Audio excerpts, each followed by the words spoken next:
Hey guys, welcome back to the Iron Squid Group C as we now jump into game number 2 between Liquid Taeja and MKP. As I'm here with day 9. Sean, after that first game, what can Taeja really do to bring it back against what was crazy aggression by MKP? I mean, there's a couple of build orders that are very popular nowadays that are... They rely on the opponent not doing a certain set of things. Mm-hmm. And, I mean, Taeja just literally did one of them. I don't think he was scouting aggressively enough. I think if you do end up doing a reasonably early scout, then you can position your stuff properly and deal with it. But I think, again, Taeja is just going to reel himself in a little bit more, play just a little bit more defensive, because if you watch that game, Taeja was kind of building momentum, and the only way that MKP was able to prevent it from coming to fruition was battering him down. So Taeja just needs to have better defense. Is all I'm really saying. Sounds fine. Sounds fine to me. Better presence of mind. Able to position himself well against what MKP starts throwing at him. And MKP, we're actually going to be loading up onto Daybreak for game number 2 here, guys. Yeah. And this map has seen a lot of bio and a lot of mech plays. Both of them were very, very avid about going for mech on Cloud Kingdom. I wouldn't be surprised if we saw mech again, actually, here on Daybreak.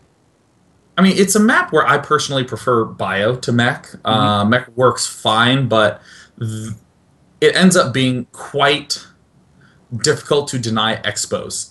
Marine Marauder has a lot of mobility. I will say what I do like is an opening that focuses on getting Marines and Medevacs and then transitioning to tanks, because if you get the Marines and Medevacs up early, you can move all the way over to his watchtower and then siege up there instead of having to pull...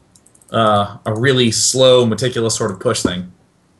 We'll have to see what is going to actually occur here. But you're right, and the bio style really does exploit someone who wants to take those bases, you know, and that, technically speaking, as much as Daybreak is considered to be a rather defensive map across the 3 bases, it's still exploitable because the bases are quite far away. Like the extremity of the third to the extremity of your main is far away from one another, so you can exploit that immobility quite easily. Well, let's go ahead and introduce them players. Down the bottom left, doing an oh so delightful job of the bone crushing. In last game, it is MarineKing Prime playing under the ID MKP. And spawning up to the top right-hand corner, our Pink Terran here. 1 game away from being completely eliminated from Iron Squid. I didn't think I'd be saying that about him, but he goes by the name of Liquid Taeja.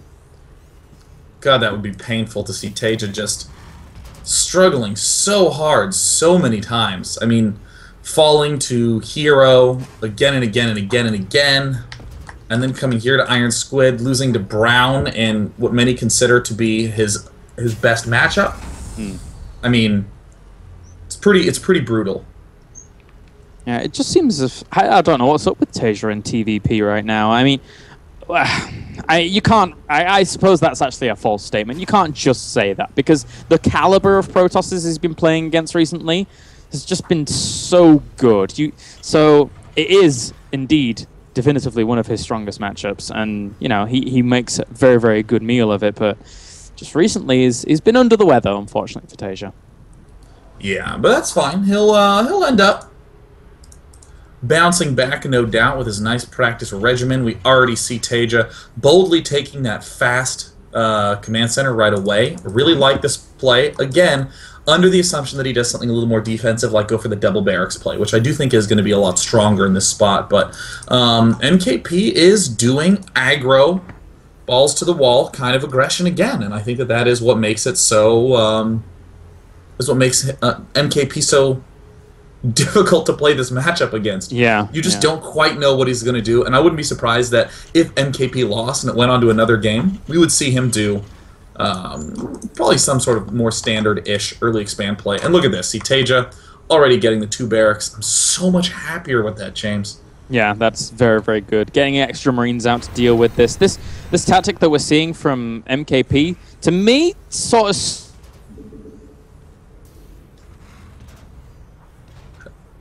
We may have lost James, but that's fine, because as long as I am alone in a room talking to myself, I'm going to feel good. So we see the double barracks. going down right now. The transition out of this for Taeja, I think, is again going to very strongly resemble something like the early Marine pressure with Medivacs transitioning into somewhat more of a standard play, and MarineKing Prime actually not going to be going for any sort of drop-type play, but instead going very swiftly for the Banshee. Which, again, a really excellent play, but Taeja is kind of equipping himself to be able to deal with it. No bunker yet down now for Taeja. You don't really need the bunker in this matchup, in this position. Only if your opponent is going for the reactored starport. Or excuse me, not the reactored starport, the reactored factory style is that really going to be a huge problem. So MKP, now following it up with the good old cloaking right off the bat. This is as fast as you can get cloak reasonably. I'm sure you could do something like, you know, 9 barracks, 9 gas to get it up mega fast, but I think I like what MKP's doing. Taeja getting himself extra barracks and a factory. That's a little greedy, but I love.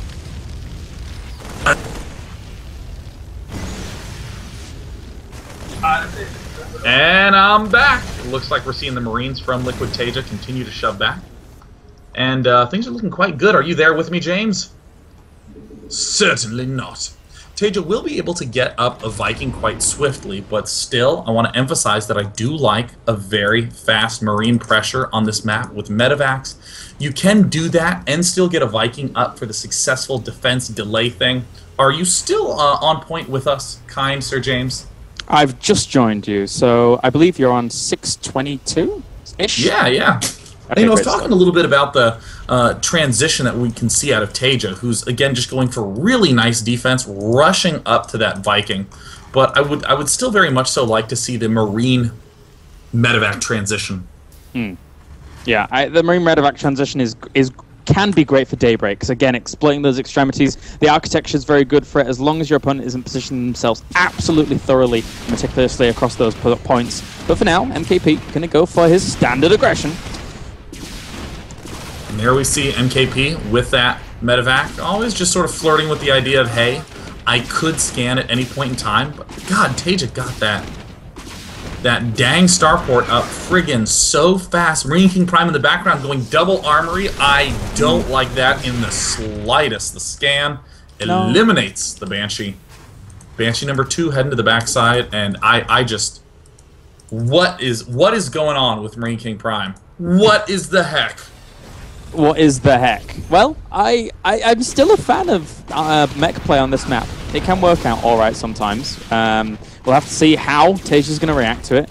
Unfortunately, though, for MarineKing, his opponent hasn't quite lost as many workers this game as last game. And again, another scan, hitting off, killing off Banshee number 2? Nope, gets out of range. Okay. Looks like the Banshee's going to be fine. He will live to see another day.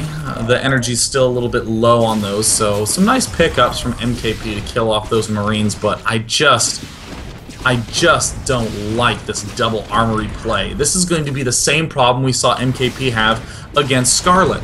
Yeah, you're going to get really fast 2-2 upgrades, and then you're going to have no units. Well, I mean, one of the things that is in favor of going for that double armory at that location is the fact that he does have his third going down in location. That's one thing that can help him out with that. But still, you're right, it can work out in a bit of an odd way, and you can find yourself a little bit behind with, you're rightly pointing out, no units. So we'll have to see how he wants to transition on from that. Well, Sigh, MarineKing now just starting his 2 factories. If we come over to Camp Taeja, Taeja is going to be able to gear up to do a push very quickly. He doesn't even really need that many units because he's going to be relying a little bit more on tank power, the Banshee of his own, the Raven. He has a really versatile, really potent army. So, assuming that he feels comfortable enough against this counter-Hellion harass, this is just going to be... It is going to be a real doomful push, but...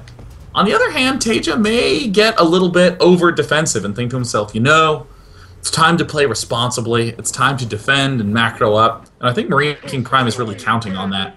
Yeah, there could be that coming out here. I mean, MarineKing Prime with the positioning of his Hellions right now, is making Taeja, or is at least lulling him into a false sense of insecurity in this positioning. And, you know, Taeja's going to be slightly hard-pressed to move out, maybe claiming his third and trying to do everything like that. So MarineKing's still poising that threat, and he's actually getting a lot of infrastructure up back at home as MarineKing. This is getting out of hand for just a second, actually. More factories going down. Tanks being produced. Hellions being added on. But a Banshee from Taeja is going to get the good old scout on everything that is up. Funny how one of the best responses to building a Banshee, or to facing a Banshee, is to build a Banshee. So we see Taeja doing... look at this MarineKing Prime doing the mass repair on the workers, trying to keep them alive. But I actually think that you should either run the workers or just let the workers die. This sort of like mass repairing... I mean, these workers aren't mining this whole time, so there's already hundreds of minerals of mining time lost. Yeah, it's not a great position to be in. He saves 1 or 2 workers in the grand scheme of things, but it's not that much. He has nothing to shoot air until those 2 Vikings come out. So that 1 Banshee paying for itself pretty well. 12 kills, 13 kills, and done and done. Now Taeja's going to be able to start to move out, already has those Marauders in play, has the tanks, and can once again go all the way to his opponent's watchtower, and there's just not that much that MarineKing Prime can do about it. No siege mode, no blue flame down yet. Nice little spread from Taeja, checking up on all the corners to play defense mode. Will 2-2 begin? I mean, again, MarineKing Prime starting that now. It's early-ish, but I'm still so worried for MarineKing.